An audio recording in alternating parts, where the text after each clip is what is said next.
પાક નુકસાનની સહાય અંગે કિસાન કોંગ્રેસના ચેરમેનની પ્રતિક્રિયા સામે આવી। કેન્દ્ર અને રાજ્ય સરકાર સાથે મળી ષડયંત્ર કરે છે। દરેક વખતે મેં કેન્દ્રમાં અહેવાલ મોકલવા રાજ્ય સરકારને કહ્યું હતું। રાજ્ય સરકારે આવેદન ન કર્યું ને કેન્દ્રને છટકી જવાનું બહાનું મળ્યું।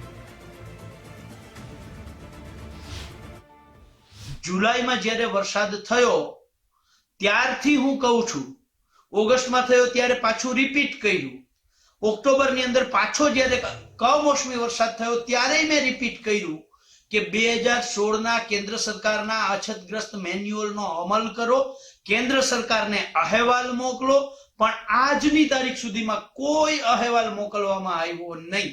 અહેવાલ મોકલો નહીં, કેન્દ્ર સરકારને બાનું મળી ગયું અને રાજ્ય સરકાર છે એ ખુલ્લી પડી ગઈ છે ગુજરાતના લોકો સમક્ષ, ગુજરાતના ખેડૂતો સમક્ષ। એટલે આ સરકાર છે એ ખેડૂતોને કેવી રીતે દંડવા, ખેડૂતોને કેવી રીતે પાયમાલ કરવા એની નીતિ સિસ્ટમેટિકલી પહેલા પાક વીમા યોજના બંધ કરી, મુખ્યમંત્રી કિસાન સહાય યોજનામાં 1 રૂપિયો આપ્યો નહીં,